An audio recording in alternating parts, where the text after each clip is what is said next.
Today, let me show you kung paano ba gamitin ang follow mode sa Dji Mini 3 using Dronelink. Pwede rin siyang gamitin sa ibang drones.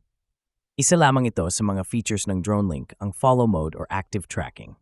So ano ba ang Dronelink? Why should I trust Dronelink to fly my drone? So, Dronelink was created by Jim McAndrew, a software architect and drone enthusiast from Austin, Texas. His passion for creating drone software started in 2014 with Autopilot, the first third-party flight app for DJI drones in the iOS App Store, a versatile drone flight control software offering automated, semi-automated, and manual workflows. It supports various devices and drones, enabling precise data capture for industries like construction, agriculture, and public safety. Customize missions and visualize 3D previews effortlessly. So first, check muna natin kung supported ba yung drones mo at remote controller.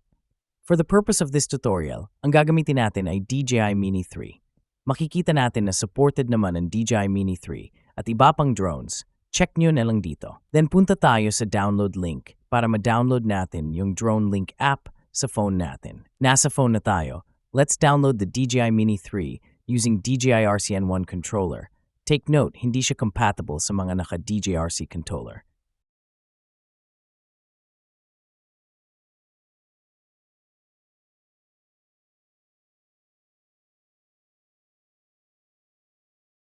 Once installed, grant all the permission or click allow para di magka-problema yung Dronelink app.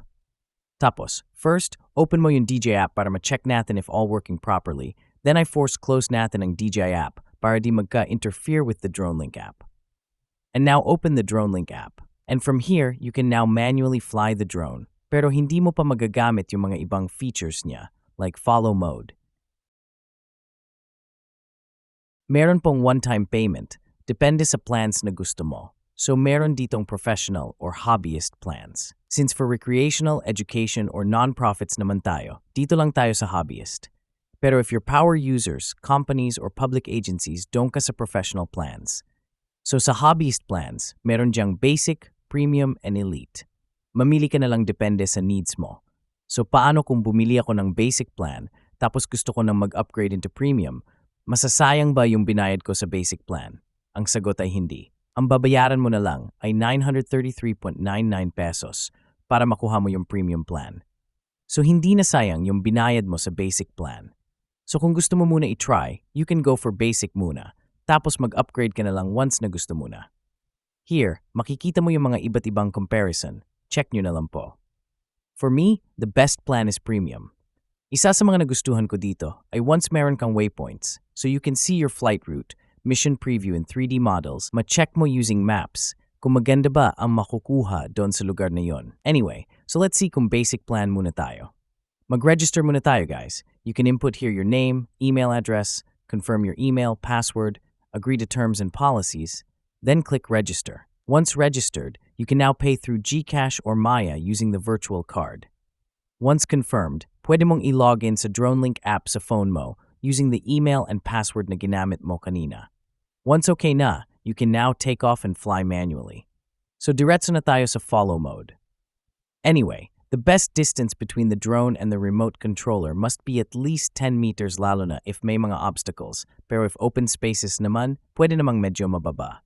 Paalala po, once na mag-follow mode kayo, make sure na consider mo yung mga height ng mga obstacles like puno, transmission line, etc. Kasi hindi gagana ang obstacles avoidance mo dito. Lalo na sa Dji Mini 3 tayo, walang obstacle avoidance. So, since na-consider muna lahat, safe to fly na. Click mo yung lightning button for the modes, then click the follow mode. Click get started, click next, click yes, click yes, click yes, click yes, then click continue. Then click the play button to start the mission. As you can see, automatic siyang magre-record ng video. Okay, let's go.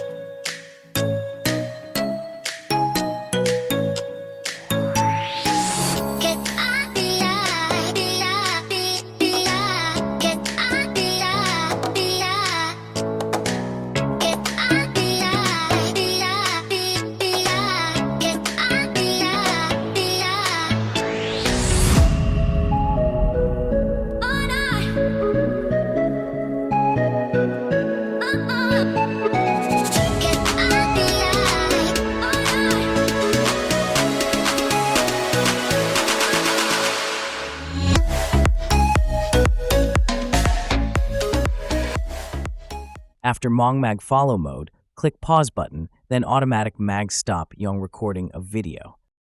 That's it, guys. Enjoy the follow mode in Dji Mini 3 using Dronelink App.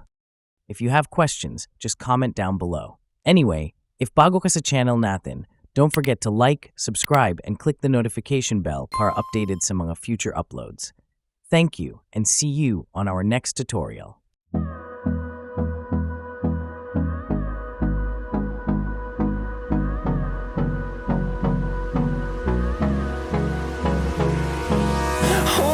Close till I get up.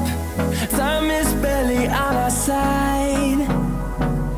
I don't wanna waste what's left. The storms we chase are leading us, and